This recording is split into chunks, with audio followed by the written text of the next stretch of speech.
Sander, como é que você descreveria a sua evolução artística desde que iniciou sua carreira solo, né? Quais são as principais diferenças em relação ao seu trabalho anterior e hoje? Tá, então, eu acho que eu fiquei menos preocupado com o que vai ser pop e mais com a qualidade. Não que o que eu fazia antes não tinha qualidade, mas às vezes quando você vai fazer uma música, você, o artista ou o empresário pensa, não, essa não vai vender, né? E hoje em dia eu não penso muito assim, se vai vender. Eu penso se eu gosto dela, se eu gosto da mensagem, sabe, que eu quero passar. Eu não penso, putz, não, mas não é muito popular. Então eu acho que eu tenho até algumas músicas que são um pouco elitistas, assim, não que são de elite, mas... Não são vendáveis, tão vendáveis, né? Exato, não são vendáveis, assim, meio jazz, né? O Mainara até briga comigo às vezes, pô, mas essa daí, cara, pô, que música é essa, meu? Essa daí, não, é muito lado B, meu, Mainara fala. Não, pega uma mais... Vamos vender, né? Eu falei com ele que eu conheci a Pitty e fui num show dela e assustei, porque ela estava tocando um ritmo completamente, um estilo completamente diferente do que ela vê. Eu falei, olha, eu não sabia que você gostava. Ela falou, uma coisa é o que eu gosto, outra coisa é o que vende. Então a gente tem que tocar de tudo. Exato, então, é isso mesmo. É bem por aí, né? Então... Mas é isso, então, hoje em dia a música, assim, eu não deixei de ser músico e artista, é a minha essência, acho que ela é muito latente isso em mim, né? Mas hoje eu não tenho mais aquela preocupação e aquele sonho que eu tinha antes de, eu quero ser famoso, eu quero que minha música toque em todos os lugares. Não tenho, assim, sabe, eu quero viver bem, quero viver em paz, quero pagar minhas contas, e isso eu estou fazendo com outras coisas até. Então, quando eu faço um show, eu tenho feito um show a cada 3 meses, sabe?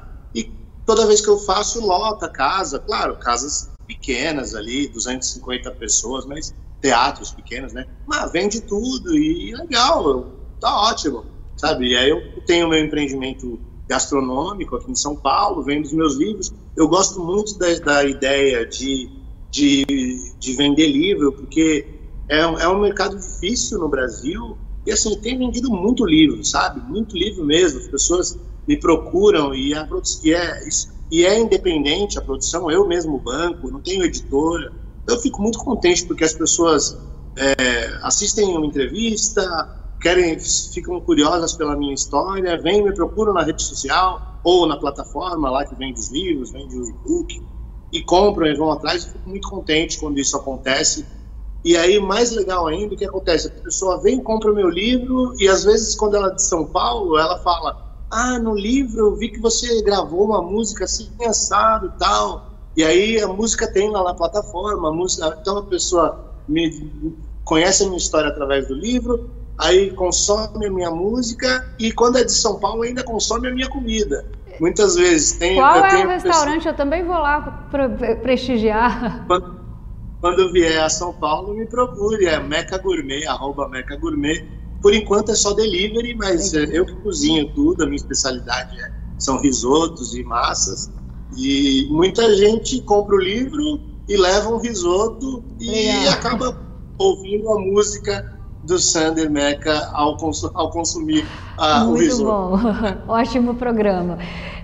Você falou que eu estava lendo também, você confirmou aqui que começou a tocar e cantar nos vagões, né, no metrô em São Paulo, para divulgar a sua música e também faturar. O que te fez tomar a decisão de passar o chapéu no metrô e mostrar a sua arte para todas as pessoas? Eu ando bastante de metrô em São Paulo, eu já morei em São Paulo e não é nada fácil, né, Sander? Porque afinal, no vagão você briga com o barulho dos trilhos. Foi por dinheiro, o que te levou? Foi dinheiro? Olha, foi dinheiro, e era uma coisa assim, bom, era como eu disse, né, assim, eu até poderia arrumar um lugar para eu tocar, para ganhar um cachê, mas eu podia 90% de chance de eu não dar conta de chegar no dia e no horário marcado para fazer o show, né? Então, para eu não pedir dinheiro no Farol, entendeu? Eu falei, bom, eu vou tocar no metrô, que pelo menos eu estou fazendo minha arte, mostrando minha música. E, inclusive, eu sempre tocava músicas autorais no elenco que eu fazia no vagão. Então, eu falei, bom, pelo menos eu vou, divulgo minha música ali no tete-a-tete ali, né? E ainda consigo ganhar um trocado, né? Então, foi grana mesmo. E a gente vê, eu quando eu tô em São Paulo, eu vejo muito desses artistas. E uma coisa que eu observo é que quando entra no vagão, você tem todo tipo de reação. Tem gente que vira a cara, tem gente que dá o dinheiro, tem gente que põe o fone de ouvido ou fica lendo o livro, né? Durante esse tempo, tem gente que aplaude, realmente gosta, aí vem o guardinha e tira. Todos esses anos, teve alguma situação que você passou, que te tocou, te marcou? Sim, realmente é exatamente isso que você falou. Tem de tudo e foi um grande aprendizado, viu? Tocar no vagão e lidar com essas sensações, com essas reações das pessoas, né? E quando você faz um show, né, numa casa noturna, enfim, a pessoa que vai lá, ela já sabe, ela vai lá para te ouvir, né? Agora, quando eu entrava no vagão, eu tô entrando lá, né, para cantar. Eu estou invadindo o espaço da pessoa, e nem sempre todas as pessoas estão dispostas a ouvirem, né? Então, realmente, tem gente que põe o ouvido, tem gente que gosta, mas o que me marcou, eu tocava uma valsa, e aí um senhorzinho levantou, um idoso, né, cabelinho branco, né? Um idoso levantou, tirou assim a esposa, devia ser, e começou a dançar, sabe, assim, junto, né? Eu achei super, super bonito, super sensível e muito me marcou legal. Até hoje. Vamos falar um pouco da atualidade. Como é que você enxerga o estado atual da música, né? Especialmente do rock? Quais são as tendências e desafios que você observa e os artistas que você admira hoje? Olha, a música assim é muito rápido, né? Tudo que vem aparecendo, né? Todos os artistas, eu admito que eu não dou conta de assimilar todos os que aparecem, sabe? Eu viro e mexo quando meu irmão mais novo mora em Ubatuba, e quando ele vem para São Paulo eu peço para ele me atualizar, né? Me fala aí o que tem de novo, o que tem de bom, porque eu não dou conta de acompanhar todas as novidades, né? Mas eu gosto do cenário musical. Eu gosto das misturas que as pessoas trazem, sabe? Eu gosto muito de misturar vários sons e vários recursos. Eu gosto dessa coisa de misturar som eletrônico com o instrumento, né, com guitarra, enfim, com a bateria. Uma bateria acústica e uma bateria eletrônica. Eu gosto dessas misturas. E eu acho que no mundo todo, né, assim, tem grandes músicos e grandes artistas. E assim...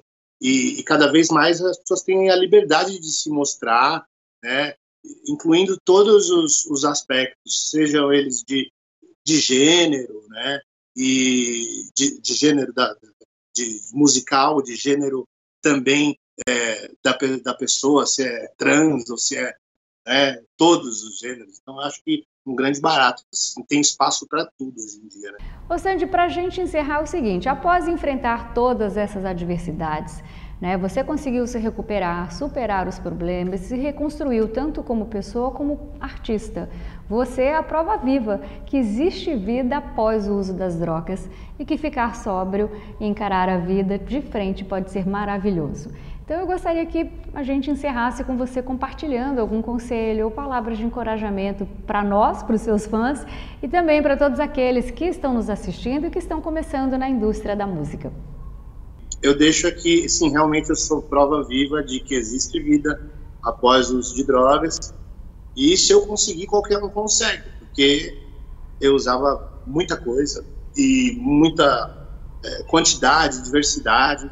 Então, foi muito difícil largar, mas é possível e a vida é maravilhosa sem o uso de drogas, tá? E, então, eu vou deixar recado para todo mundo, para quem quer, para quem está interessado em experimentar, tá jovem ainda e acha que pode experimentar, cuidado, porque você vai experimentar, você vai gostar. Só que depois, quando você quiser parar, vai dar muito trabalho, você vai sofrer demais. Então, se não experimentou, não fica limpo. Não vai mudar a sua vida, você não vai ganhar nada, só tem a perder. A droga só traz subtração na nossa vida. E para as pessoas que passam por esse problema, que eu já passei, para os familiares também de adictos, eu deixo aqui uma mensagem de esperança, de fé, de esperança, porque é possível, né? E existe vida após o uso de drogas. É preciso muito esforço, mas é possível. E a vida é excelente sem o uso de drogas. Eu nunca vivi um momento mais feliz que estou vivendo. Eu voltei a ser filho, eu voltei a ser marido e eu me tornei pai. Né? Tudo isso. E voltei a ser um membro produtivo da sociedade. Tudo coisas que eu tinha deixado de ser. Né? E adoece a família toda, né? Aquela coisa de que, quando eu uso droga, eu faço mal só para mim. Isso é mentira, isso é uma grande mentira. Você está adoecendo todo mundo que te ama. Então, sai desse egoísmo e se cuida. Se você está passando por isso, pede ajuda, porque sozinho é impossível. Mas pede ajuda, que tem muitos lugares aí que pode te ajudar a sair dessa. Sander, eu quero agradecer a sua participação, foi ótimo o nosso bate-papo, eu vi muita sinceridade nas suas palavras, a gente conseguiu perceber o seu sofrimento, sua vontade de viver, de mostrar a sua arte, mas principalmente de nos ensinar que a vida vale a pena, apesar de tudo, apesar das drogas. Sander, e quando eu for a São Paulo, eu vou seguir a sua sugestão, eu vou pedir na Meca Gourmet e vou ter um jantar regado à música do Sander Meca. Até mais. É isso, obrigado, Laura. Me procure sim quando vier a São Paulo, vai ser um prazer. Tá bom? Um abraço, obrigado tchau. A todos, um abraço para todos vocês. Obrigado, gente. Até mais. Tchau, tchau. Valeu. Tchau. E você que nos acompanhou, muito obrigada pela companhia. Continue ligado na programação aqui da TBO, a TV que você se vê.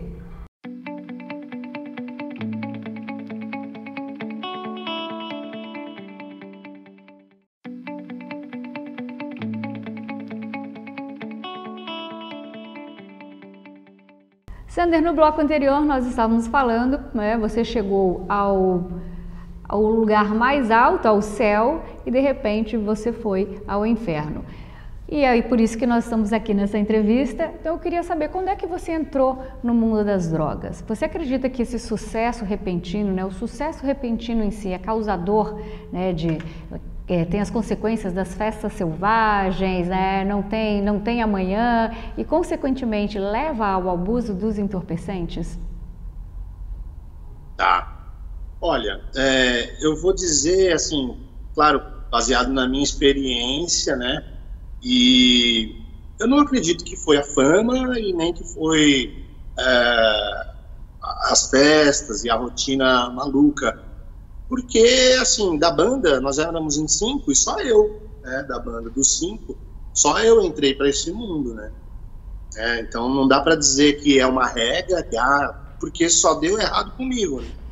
Então, uma coisa que foi que eu tenho certeza que foi importante para desvirtuar esse caminho foi, assim, eu ter saído da casa dos meus pais com 15 anos, né? E viver... assim, sair da casa dos meus pais com 15 anos, porque o empresário que investiu e que lançou o Twister, né, era uma condição, né, uma das muitas condições, era viver na casa, era morar na casa dele, né, junto com a banda toda, para trabalhar direto, né, focado no lançamento e no trabalho da banda, e tinha pouco contato com a família, assim, praticamente não via os meus pais, né, então a gente, além de ter saído da casa dos meus pais, né, fui morar na casa de um empresário que eu não conhecia, que não era idôneo, né, e podia beber, podia fazer qualquer coisa na casa dele. Então, para um adolescente de 15 anos, né, isso com certeza deu ali uma total desvirtuada na minha cabeça e no meu senso de certo e errado, de o que é bom, o que é ruim. Tanto que eu comecei a beber lá, aos 15 anos, bebidas, whiskies, né, bebida quente, bebida forte. Né? Não tinha regra, né? não tinha regra, podia tudo, né? E aí logo veio dinheiro, fama, aí eu achava que eu podia fazer tudo, né? E aí, então, não tinha muito... Me traz né? a próxima pergunta aqui, né? Qual a importância, né, dos pais em relação à formação dos filhos, né, para não cruzar essa linha do perigo? Porque quando a gente é mais novo, a gente acha que os pais não sabem nada, eles são careta, eles não entendem, né, o que a gente pensa, eles são de outra geração.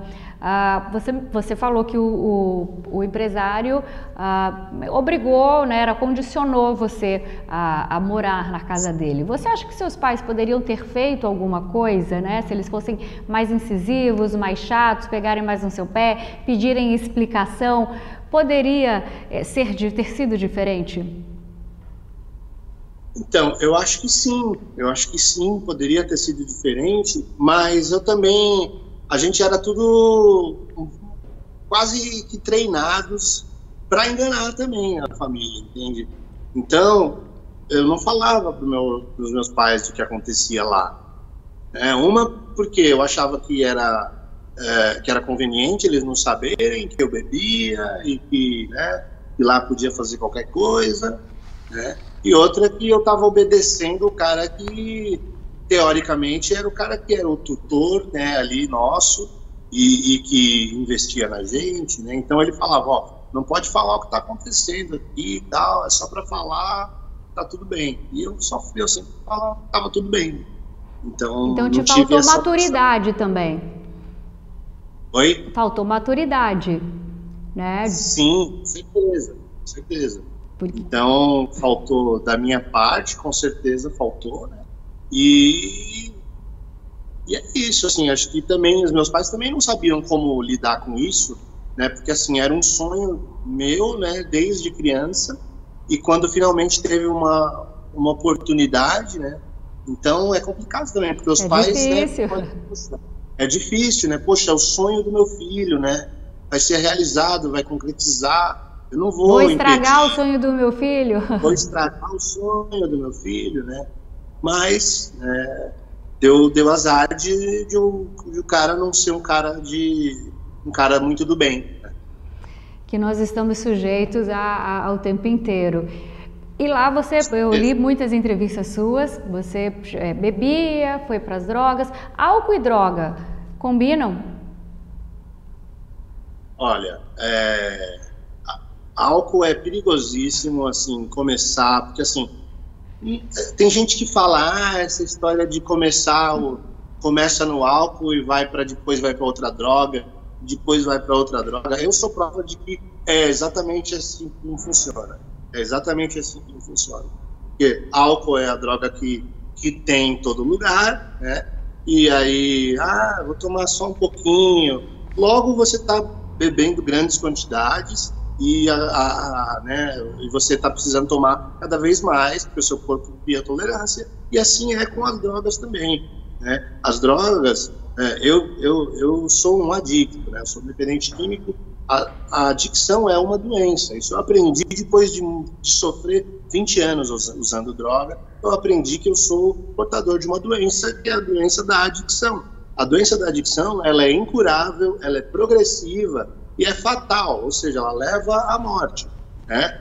E é progressiva porque eu também já passei por todos os estágios.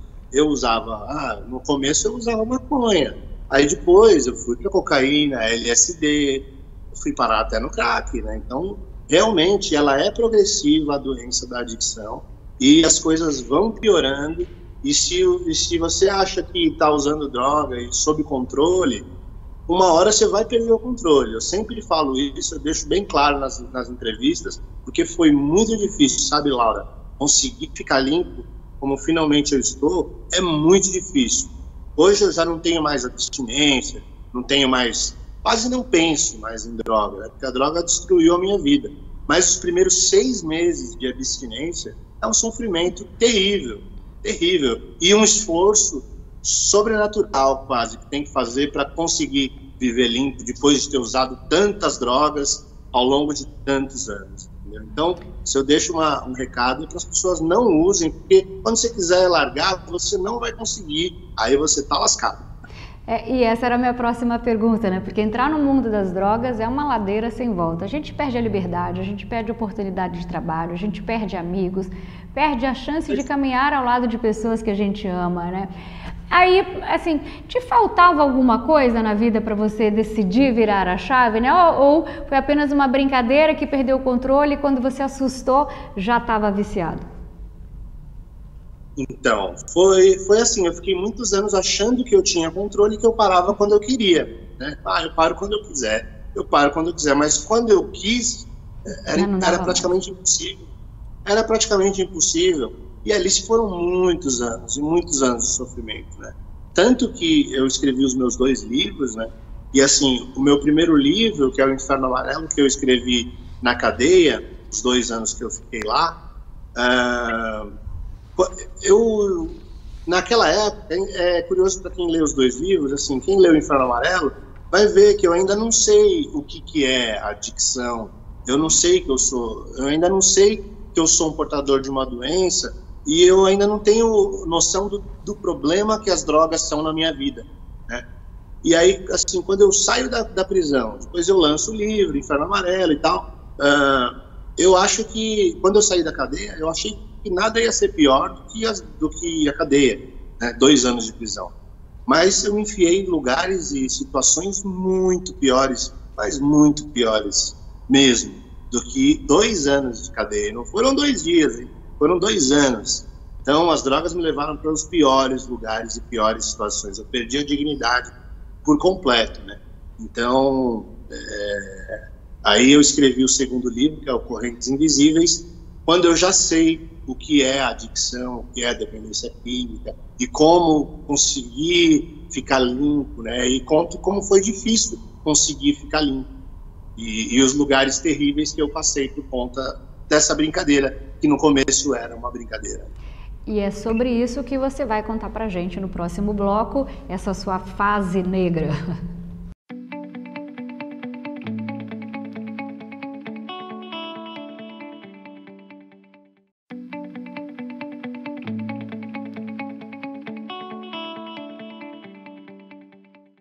Sander, você estava nos contando que ficou 2 anos na prisão e depois saiu.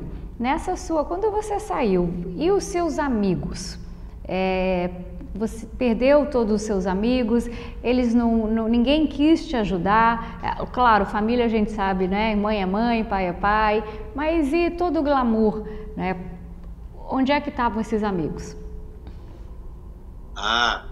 Nossa, nessa época eu me revoltei, porque quando tinha dinheiro no bolso, fama, não faltava amigo, era um monte de amigo com droga junto, tá aí na festa, né? Eu lembro que eu entrava de graça em tudo quanto era lugar, e era camarote VIP, pulseirinha, então era amigo, não faltava, né?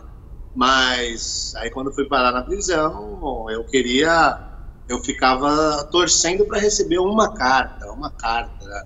Era muito bom receber uma carta, e eram poucos que mandavam cartas, pouquíssimos, né?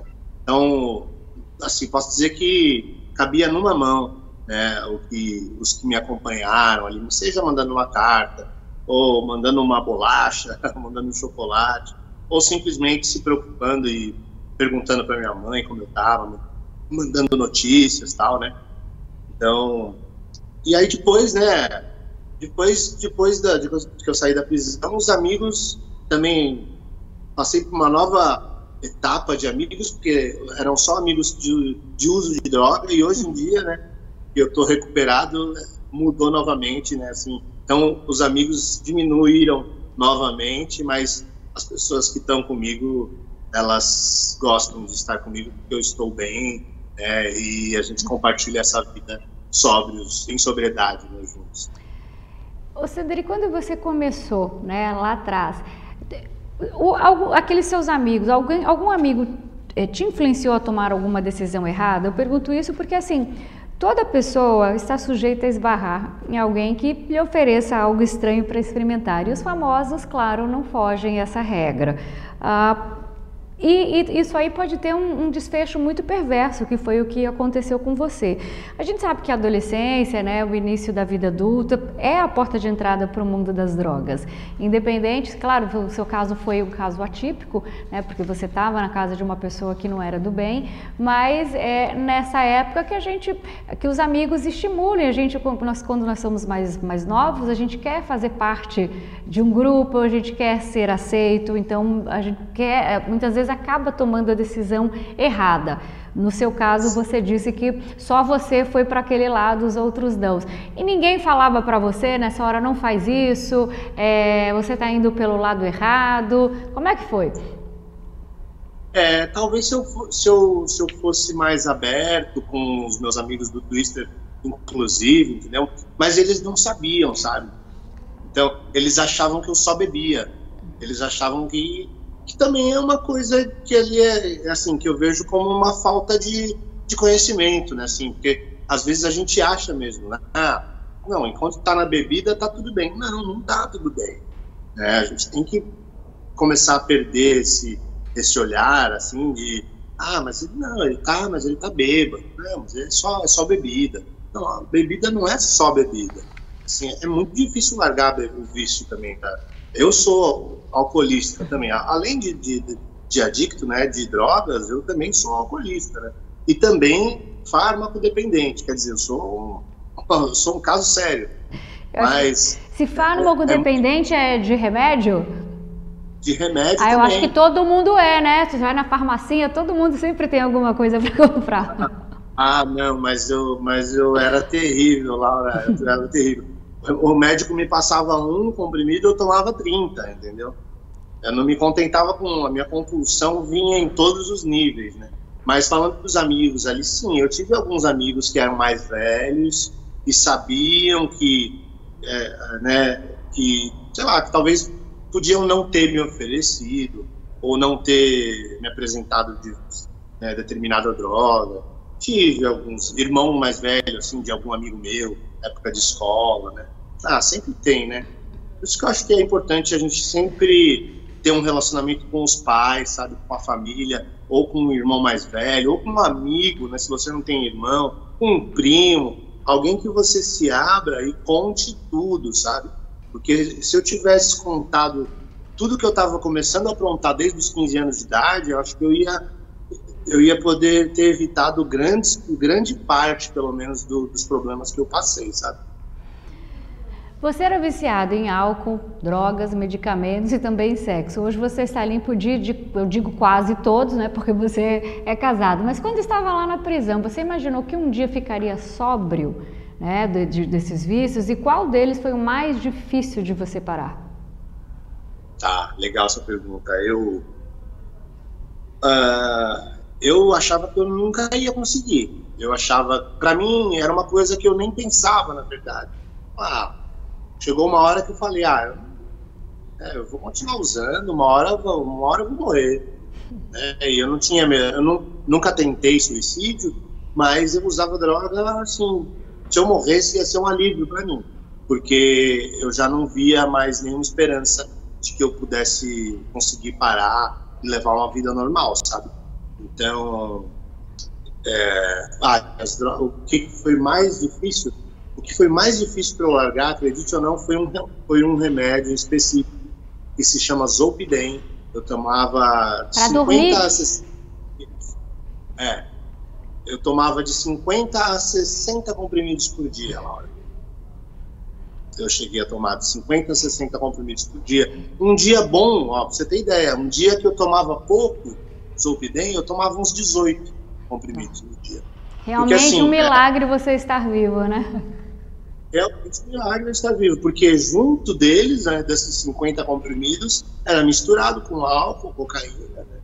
Então, quando eu falo isso para os médicos, eles não acreditam, assim, eles falam, e você tá vivo, cara, é um milagre, né? Esses dias mesmo eu fui fazer exame, veio meu fígado, o médico falou, Sandra, você é um milagre de Deus, porque tá tudo certo aí no seu fígado, no seu rim, né? E então você tem que agradecer a Deus, e agradeço a Deus, todos os dias agradeço por estar limpo, porque realmente eu Nossa, quiçá eu ia imaginar que eu ia ter uma família, ia ser pai. Nunca imaginei que eu pudesse ser pai, entendeu? Porque eu achava que eu ia morrer usando droga. E aí, então, só reforçando, o negócio do Zolpidem começou porque eu queria tomar para acabar a noitada, porque a droga, a cocaína acelera, não te deixa dormir. E eu precisava acordar no dia seguinte, então eu tomava o Zolpidem para dormir e para conseguir acordar cedo, né? Só que logo ele perde o efeito, é um remédio muito perigoso. E as pessoas estão tomando sem nenhuma prescrição. Se fosse aspirina, né? Como se fosse aspirina, entendeu? As pessoas, diversas pessoas estão me procurando na internet, nas minhas redes sociais, perguntando como que eu consegui parar de tomar Zolpidem, porque as pessoas tomam 30, 40 comprimidos por dia e pessoas que não usam drogas, né? Usam só o Zolpidem, que não é só o Zolpidem, assim como eu também acho que não é só a bebida. É um remédio muito perigoso. Se você toma, se você tem prescrição, tome exatamente como seu médico mandou, porque é muito perigoso. Você vai aumentar a dose por conta própria, e aí logo você está tomando 5, 6, 7, 8, e aí logo você não consegue viver sem, que foi o que aconteceu comigo. Eu precisei me internar e para cortar de uma vez o Zolpidem, e eu tinha alucinações, eu tinha convulsões, coceira, eu via teia de aranha, uma loucura. Eu tenho um grande amigo que ele é ex-alcoólatra, né? E uma das coisas que eu aprendi com ele é que o alcoolismo não tem cura, né? E que por isso o mal tem que ser cortado pela raiz. Quando a gente sai, a tolerância é zero, ele não bebe absolutamente nada, nem um golinho. E a gente sabe que realmente isso não é fácil. Tem que evitar... para ajudar, a gente tem que evitar ir em lugares que tem bebida, amigos que te ofereçam. O que te ajuda a manter limpo, né? O que te move a ficar sóbrio e encarar a vida de frente depois de tudo isso? Exatamente, isso é essencial, né? Eu costumo dizer que, assim, se você tem um problema com drogas ou com álcool e você quer parar de usar, entendeu? Olha, é simples, tem que mudar tudo, completamente tudo.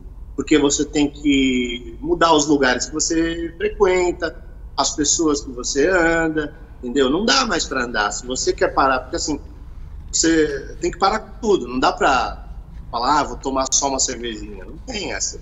Se eu tomar um gole de cerveja, acabou, entendeu? A hora eu vou parar daqui uma semana. Ele fala, até acabar. Até acabar as forças. Até acabar as forças, sabe? Ele fala, água, não dá. Exatamente. Então tem que cortar completamente. Então aí não dá para você andar mais com pessoas que bebem. E assim, as pessoas, não é todo mundo que tem esse problema que eu tenho, né? Não é. Muitos amigos, muitas pessoas, familiares bebem, né? E você bebe, dorme, acorda no dia seguinte. Só que eu não consigo. Então, para conseguir ficar limpo, não dá para ficar frequentando lugares que tem bebida. Realmente, tem que mudar tudo mesmo. É difícil, se torna uma vida limitada, assim como um diabético, né? Assim, que não pode comer açúcar, né? O drogado ou o alcoólatra também não pode beber nada, né? Então, é isso. Mas a vida tá muito boa assim, viu? Agora a sua vida tá ótima, tá casado, com filho, tá limpo. Você, de vez em quando você para e imagina como é que seria a sua vida hoje se lá atrás você não tivesse tomado a decisão errada, né, de se drogar, de viciar. Quanto tempo você perdeu? O que poderia ser diferente? Eu penso sim, não com nostalgia e nem arrependimento, que eu acho que não é por aí, né? Acho que a gente deve viver o hoje e fazer daqui para frente, né?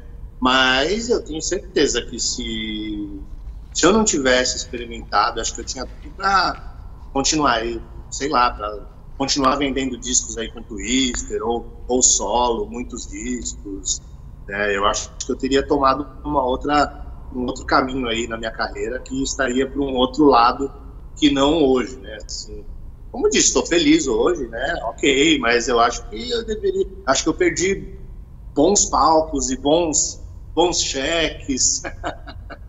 Mas sempre é tempo de recomeçar, né? Que é o que está acontecendo. E nós vamos falar agora no próximo bloco do seu trabalho de hoje.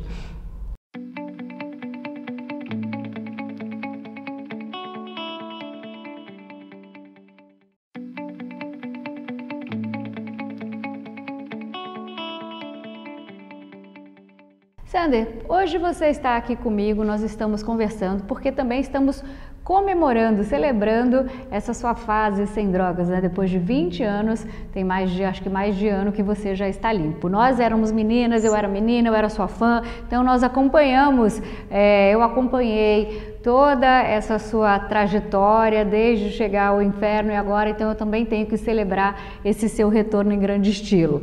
Mas lá nos anos 2000, você tinha apenas 19 anos e foi preso após ser pego no bar com uma quantidade de êxtase, se não me engano LSD e cocaína também. Você pode compartilhar com a gente, né, com quem está nos assistindo esse momento? Claro, conto sim. Realmente, então, assim, eu tinha só 19 anos e foi muito, o mais louco de tudo isso é que foram assim, né, eu tava famoso, eu ainda era famoso, a banda tinha acabado de terminar, então realmente eu fui do céu ao inferno mesmo, né, e foram 3 anos de sucesso, glamour, né, turnê internacional pelo Brasil todo, no México, nos Estados Unidos, e aí de repente eu tô lá numa festa, achando que tá tudo bem, e aí eu fui parar na cadeia, né? Por 2 anos, né? Dividi cela com presos de todos os artigos, né? Inclusive com os irmãos Cravinhos. Eu morava na mesma cela, né? E assim, a cadeia me mostrou o perigo que é a droga, né? Coisa que eu nunca imaginei. Eu, mesmo usando droga, né? Eu falava assim, eu comprava em quantidade porque eu usava bastante, né? Então eu comprava em quantidade. Mas eu nunca imaginei, assim, que eu ia ser preso. Ou mesmo que se acontecesse, eu ia falar, mas eu não sou twister, eu sou famoso, mas não tem essa. Eu sou famoso. Eu ia perguntar exatamente isso, porque na época, além de menino, você ainda era famoso. E a gente sabe que aqui no Brasil as leis normalmente não funcionam, né? São para poucos.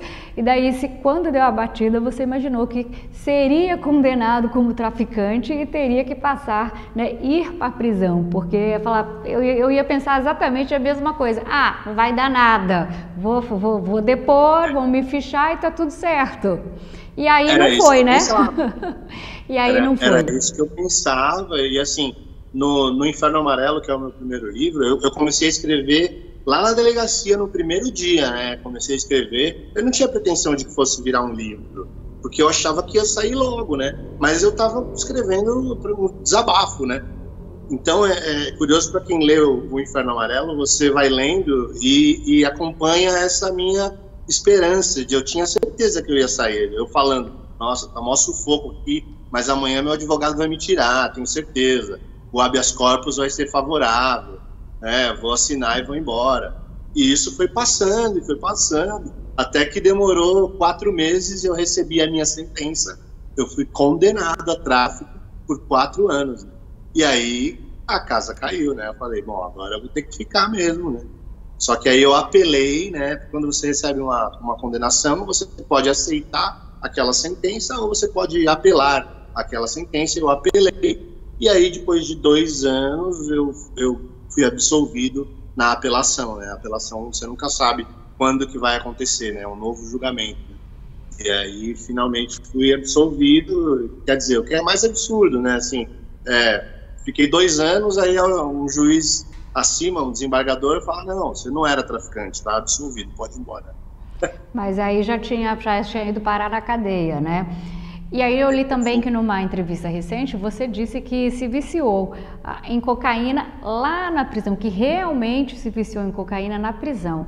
Então, dito isso, Sander, eu pergunto, do seu ponto de vista, você acha inteligente tratarem usuários de drogas iguais a traficantes de drogas, né? Essa política antidrogas brasileira funciona? Pois é muito complicado. Uma que não tem a lei brasileira não tem um limite de quantidade, assim, até tantas gramas é usuário, depois acima disso é traficante, né? Então fica a critério primeiro do delegado ali que prende, né? Então, e essa coisa realmente foi verdade, porque na época que eu fui preso, eu tomava mais êxtase e LSD, e não estou dizendo que uma droga é melhor que a outra. Para mim não tem droga pesada e droga leve, para mim droga é droga. Hoje em dia eu penso assim, antes eu pensava, maconha é tranquilo, não faz mal. Mas hoje, depois de tudo que as drogas me levaram, para mim droga é droga. Não existe droga pesada e droga leve. 1 quilo de uma droga é 1 quilo de uma droga, né? Então, mas assim, na época, só para dizer que eu ia em festas eletrônicas, raves, né? E tomava êxtase, né? LSD, madrugada. E a cocaína eu não fazia uso diário, eu usava de vez em quando, né? Só que quando eu caí lá dentro da cadeia não tem êxtase, não tem LSD, lá tem cocaína, e era o que eu usava. Então eu passei a usar droga todos os dias, tá? Quando eu saí da prisão, eu saí completamente viciado em cocaína, né? As minhas internações por compulsão ao uso de drogas foi depois de ficar 2 anos preso lá usando cocaína todo dia. Então, com certeza, essa lei não funciona, porque uma que eu não era traficante, fui preso como traficante e saí muito mais viciado do que eu já era em outras drogas. Então, deveria ter um tratamento, né, um tratamento do usuário, né, uma clínica com um tratamento humanizado, que é coisa que também não tem. Até porque você ficou lá, você dividiu cela com os irmãos Cravinhos, né? Que não tem nada a ver com completamente tipo de crimes, digamos assim, já que você foi condenado. Sim. Quer dizer, na época você era usuário, eles tinham assassinado uma pessoa e mesmo assim vocês estavam lá como se fosse, né, dividindo, dormindo junto. Dormindo junto, exatamente. Tinha, assim como outros, muito latrocínio, sequestro, estupro, crime de todas as barbaridades possíveis. E quando você chegou na cadeia, o que te pensou? E agora? Como é que foi? Nossa, foi muito difícil. Eu ainda lembro o meu maior medo, primeiro assim, né, quando eu fui preso, fiquei ali algumas noites na delegacia, né? E o advogado indo todo dia lá, a delegacia ainda é pequena, tem meia dúzia, 8 pessoas ali que vão presos. É um hotel, né? É um hotel perto da cadeia, exatamente. E aí eu lembro muito bem que eu não queria sair da delegacia, né? Porque eu já sabia pelo menos como que era lá, né? E aí eu falava pro meu advogado, nossa, mas não tem como eu ficar aqui. Não tem como. A gente vai tentar os recursos, tal, habeas corpus, mas se for negado, você vai ter que ir para o CDP, né? Que é o Centro de Detenção Provisório, né, que é a cadeia. E eu tinha muito medo do que eu ia ver, né, e a violência, tinha medo de violência sexual, agressão, essas coisas, né? Que a gente vê em filme. Isso, exatamente, Eu morria de medo, mas graças a Deus não aconteceu nada comigo, e no primeiro dia ainda fizeram uma piada comigo, porque quando você chega assim no presídio, né, primeiro, quem escolhe aonde você vai morar são os presos, né? São os presos mais velhos, que são os faxinas, eles que mandam, né? No pavilhão. Aí você vai lá, tipo, numa entrevista, os caras querem saber de onde você veio, o que você fez, se você já caguetou algum outro ladrão, enfim, né? Pra dizer onde você vai morar, né? Aí eu cheguei lá, tal, pra falar com eles, aí eles falaram, mas então... Twist, eles me chamavam de Twist, né? O Twist. Só que é o seguinte, você vai morar na cela das monas. As monas são os homossexuais, os travestis, os sexuais, né? Eu falei, o quê? Mas por quê? Eles me deram um presto barba, e falaram que era pra eu me depilar. Porque eu ia morar com eles, né? Com as monas, com os gays, né? Eu falei, mas eu não sou gay. Não, você é sim, que você é namorado do Gugu, que a gente sabe. Eu falei, não, mas não sou namorado de ninguém, meu, pelo amor de Deus. Aí quando eu tava quase chorando, os caras falaram, não, é brincadeira. Calma, é brincadeira, Twist. Nossa. Então no fim deu tudo certo. Eu tocava violão, né, assim, levava até uma certa alegria lá para aquele lugar, então foi muito difícil, mas não foi o pior que eu passei, não foi a cadeia, não. A cadeia te fez uma pessoa melhor? Que lições você tirou dessa temporada forçada? Olha, quando eu lembro quando eu fui preso, depois de todo o tempo que eu fiquei, né, eu passei a dar valor para algumas coisas que eu não tinha mais e não dava valor, assim, tempo com família, né, valorizar uma amizade verdadeira, uma pessoa que está com você nos piores momentos, e não só quando você está com dinheiro e com fama, né. Mas, infelizmente, tudo isso que eu aprendi foi embora, eu esqueci rápido. Infelizmente, depois que eu saí, eu esqueci rápido de como era bom valorizar a família e, sabe, essas coisas todas eu esqueci rápido por causa do uso de drogas, né? E que são coisas que hoje voltaram a fazer sentido para mim, né? Que agora que eu tô limpo já há 1 ano e 4 meses, né? E assim, eu dou muito valor para a minha sobriedade, porque foi muito difícil conseguir ficar limpo. Eu sei o quanto a minha família sofreu, minha mãe sofreu, né? Não dormia. E assim, então eu não só estou limpo, como eu estou em recuperação, que eu frequento reuniões todos os dias, em 12 passos. Né? Eu faço questão, porque assim, eu usava droga todos os dias, sabe, Laura? Então, para mim, sentar numa reunião 2 horas por dia, presencialmente, com outros adictos que querem ficar limpo e se mantêm nesse propósito em sobriedade, para mim não é nada, só me acrescenta, né? E me faz cada vez ficar mais distante do uso de qualquer substância, né? Então, o que eu aprendi lá, né, essas coisas de dar valor a um ovo frito, porque lá não tinha ovo frito, né? Logo eu esqueci. Então, e hoje eu volto a dar valor, porque eu tô limpo e tenho a minha filha, tenho a minha família, coisa que eu nunca pensei que eu fosse ter. Eu achava que eu fosse morrer usando droga. Eu tinha certeza que eu ia morrer usando droga pela quantidade que usava, entendeu? Então, eu estar limpo hoje, falando com você aqui, contando esse meu depoimento em escolas, que hoje eu faço isso, em escolas, em empresas, através do meu livro, eu ajudo outros adictos, né? É um milagre. Porque a quantidade de droga que eu usava e as coisas terríveis que eu aprontava, é um milagre eu estar vivo. A pergunta que eu vou fazer agora, Sander, pode até soar como clichê, mas é importante para as pessoas que estão nos assistindo, para elas entenderem de verdade o quanto entrar no mundo do álcool e das drogas pode ser o fundo do poço. Porque a gente vê em filme, novela, né, na boca das outras pessoas, mas quando não tem a relação próxima, quando a gente não vivencia, né, a realidade acaba sendo muito distante. Então, assim, como é que entrar no mundo das drogas impactou ali na sua vida pessoal e na sua vida profissional? Elas trouxeram sequelas para você? Ah, com certeza, Laura. Com certeza, muitas sequelas.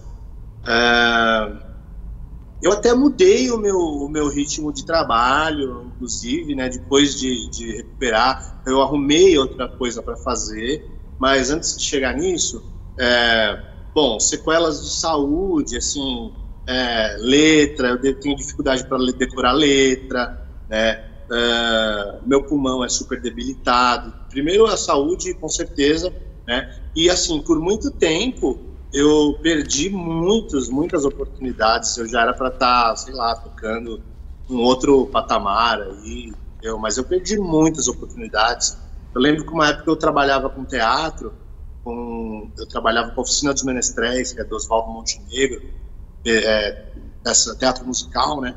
E eu lembro que uma vez, nossa, uma peça de teatro que eu fazia todo ano, eu fazia há mais de 10 anos, eu fazia acho que 11 anos, o espetáculo noturno. Eu era assim, eu sabia de cor e salteado, fazia peça de olho fechado, né? Mas uma vez eu subi no palco drogado, tinha misturado remédios e álcool, e foi o maior papelão, assim, porque eu tive um apagão, eu não sei o que aconteceu, eu cantei nada com nada, entendeu? Atrapalhei o espetáculo, uma coisa que para mim é sagrado, sabe? Assim, palco é uma coisa sagrada. E eu desrespeitei isso, né, através da minha arte. Então, para mim, foi terrível, né? Então, teve uma época que eu tocava quando eu toquei no metrô, teve uma época que eu toquei no metrô de São Paulo. Eu não sei, desmerecendo. Eu acho que eu até já te vi lá. Nós vamos falar disso daqui um pouquinho. Olha só, passando o chapéu lá, né?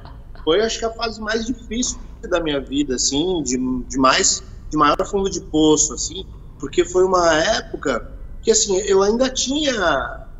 Se eu quisesse ir num restaurante legal, ou num bar legal, numa casa noturna legal, para falar, eu quero tocar, eu conseguia, por causa do meu histórico, do meu passado, do meu release, do meu bom release, né? Posso dizer assim.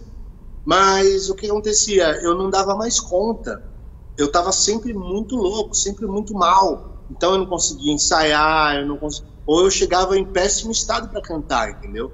Então eu não tinha como marcar, então arcar com compromissos, sabe? Então, quando eu fui tocar no metrô, era um desespero, assim, porque eu fui tocar no metrô porque eu falei, bom, eu vou passar o chapéu no metrô, porque lá, pelo menos, ninguém vai... O máximo que vai acontecer é o cara não... o cara não colocar nada no meu chapéu, se ele não gostar. Mas ninguém vai me mandar embora, ninguém vai... Tipo, não tinha um compromisso, né? De tocar, né, no horário certo, de estar inteiro, né, limpinho, no horário X, cantar afinado. Eu não estava dando conta, né? Então fui parar. Uma coisa leva a outra, né? Uma coisa leva a outra, exatamente. Você perdeu não por causa das drogas, você perdeu os contratos, mas porque você não conseguia chegar, né? Não tinha noção da realidade. Muitos músicos, eles amigos meus, assim, sempre toquei com grandes músicos, né? E eles falavam assim, eles me comparavam com o Tim Maia, sabe? Vixe, o Sander é muito bom, mas ele dá mais trabalho que recém-nascido. E ele vai chegar, se ele chegar, porque é capaz dele dar uma Tim Maiada, o pessoal falava, é capaz dele dar uma Tim Maiada, porque quer dizer que ele não vai chegar no horário, vai atrasar, é capaz de furar, né? Então não melhor passava não comprometer, né? Entendeu? Então me tornei uma pessoa que não dava para confiar, né? Realmente, não dá mesmo. Não dava, né? Não dava, exatamente, Então vamos falar agora dessa parte boa no próximo bloco, essa sua recuperação.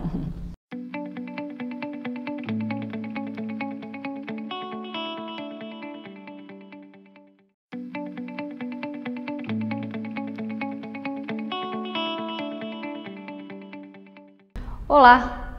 De ídolo pop ao presídio. Neste programa você vai conhecer a verdade. A história do Sander, ex-vocalista da Twister, uma banda de rock de muito sucesso nos anos 90.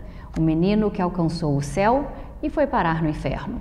E depois de anos no fundo do poço, hoje comemora 1 ano sem vícios. Sander Meca é a prova real que existe vida após as drogas. Ô Sander, vamos começar do começo. Conta pra gente como é que foi o seu início na música, quais foram os primeiros passos do Sander na indústria musical. O que é que te levou a te interessar pelo rock? Bom, eu comecei a cantar muito novinho, com 8 anos de idade já, né? E começou com concursos, né, de calouros mirins, eu ia na televisão, né? E assim, o rock, né? Porque em casa minha mãe sempre ouvia muita rádio e também tinha os temas de novela. Na verdade, eu comecei gostando de muitos ritmos. Era bem eclético. Eu sou bem eclético até hoje, né? O rock é o meu preferido, né? Mas eu comecei participando de concursos de calouro mirim na TV, programas. Tem até na internet, tem na Mara Maravilha, na Angélica, cantando pequenininho, no Sérgio Malandro, ele tinha aquele programa na Globo.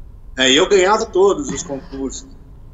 E até que, assim, quando começou mais um contato maior com a indústria mesmo, foi logo aos 13 anos, quando eu tive uma banda que chamava-se, antes do Twister, foi o Grupo Comando, né?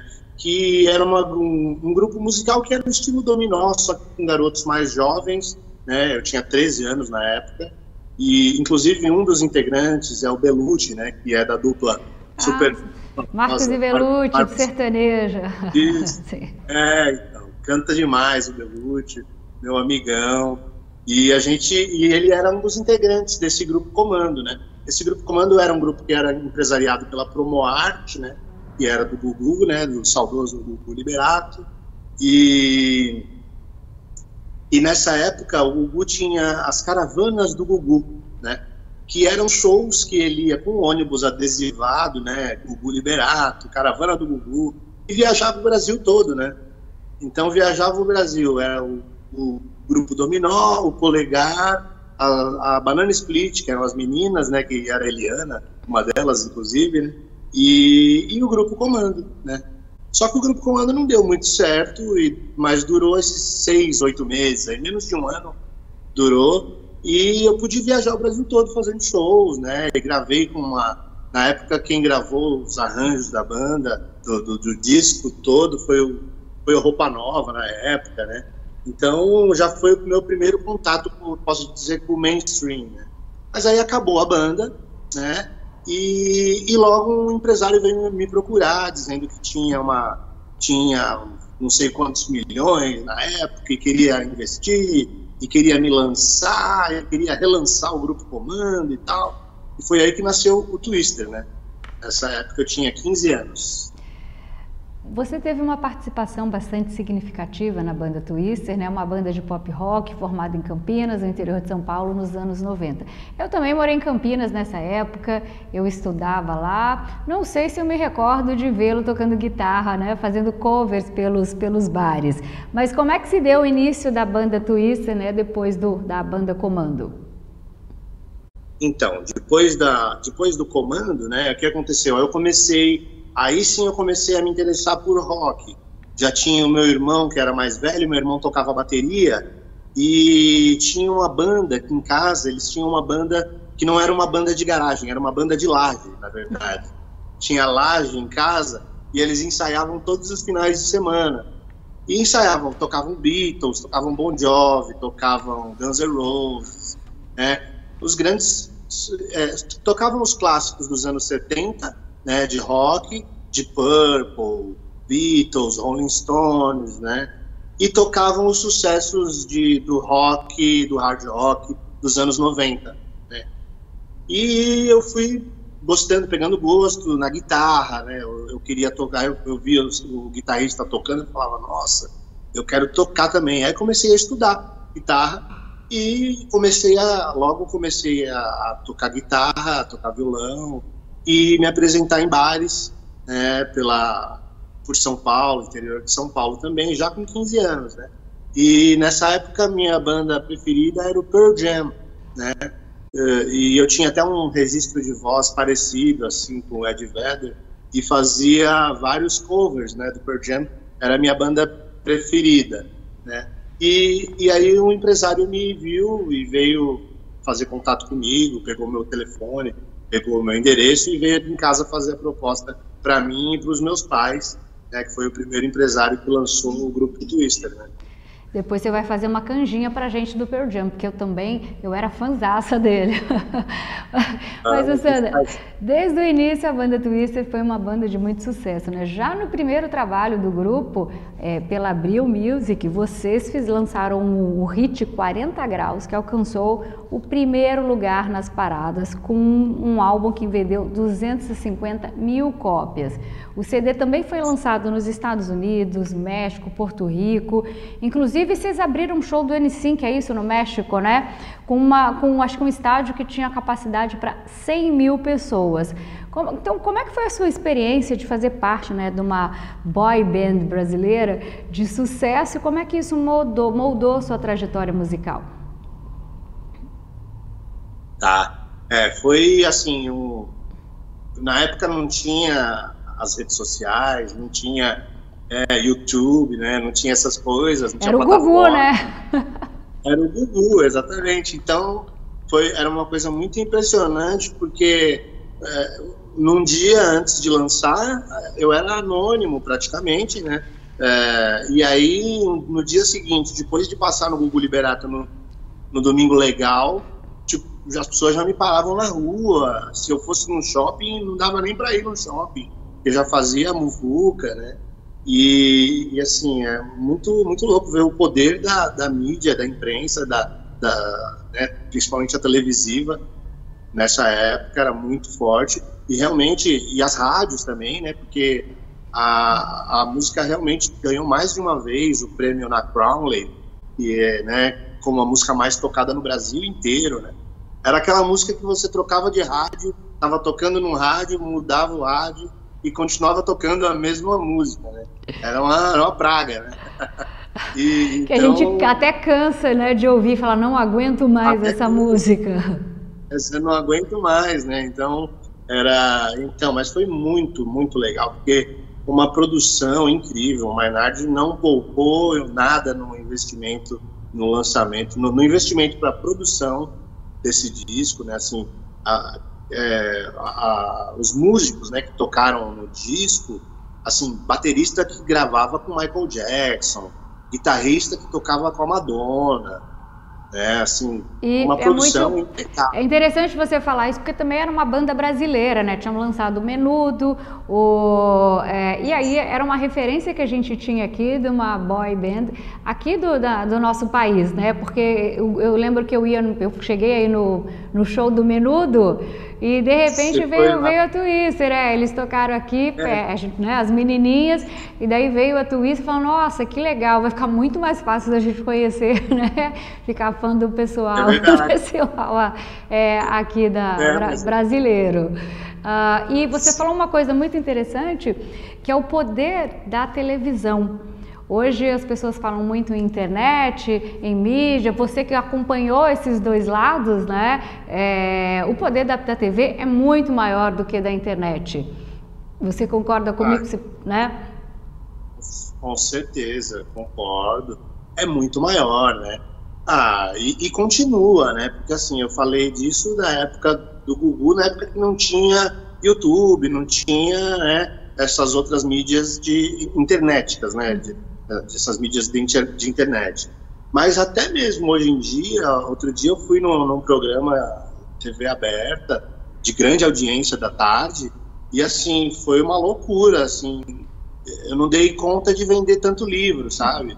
Então, ainda hoje a TV, né, pode falar o que for, tem várias mídias alternativas aí, né, os canais de YouTube de diversos podcasts, né, que tem grande alcance, mas a TV aberta ainda é a TV aberta que tem o alcance e vai para todo tipo de público, né? Todo tipo de público, de classes, né? Assim, isso que é muito interessante, né? E Sander, a gente não imagina, muita gente quer ser famoso, mas não imagina a dificuldade, como é duro a vida de um famoso, né? A rotina de um cantor de rock, a agenda lotada com shows, pouco tempo para a gente se cuidar, ficar com a família. Então eu gostaria que você contasse um pouquinho para os telespectadores como é que era a sua agenda no auge da banda, né? Como é que era o seu dia a dia, porque a gente só vê a parte boa, mas não conhece o outro lado. Bom, realmente era assim, a agenda do Twister era bem cheia. A gente acordava assim 15 para 6 da manhã, 5:30 da manhã, né? E trabalhava até meia-noite, porque era TV, era rádio, né? Em São Paulo e no Brasil todo, né? A gente ia. Então, quando a gente tinha um show em Minas, a gente avisava a gravadora, né? A gente ter um show em Minas. Aí a gravadora se encarregava de fazer uma agenda e não poupava esforço também pra gente. Era trabalho direto, porque assim, tinha o show, passagem de som. Mas até passar o som, já tinha passado 2 ou 3 rádios, já muitas vezes fazia tarde de autógrafos, sorteio com fãs, promoção, ia na TV local também, da cidade, né? Então realmente era bem corrido mesmo, né? Mas assim, eu tinha 17 anos e eu adorava, né? E aí no auge o seu mundo, né, foi do céu ao inferno, sua vida deu uma volta e você vai contar pra gente no próximo bloco.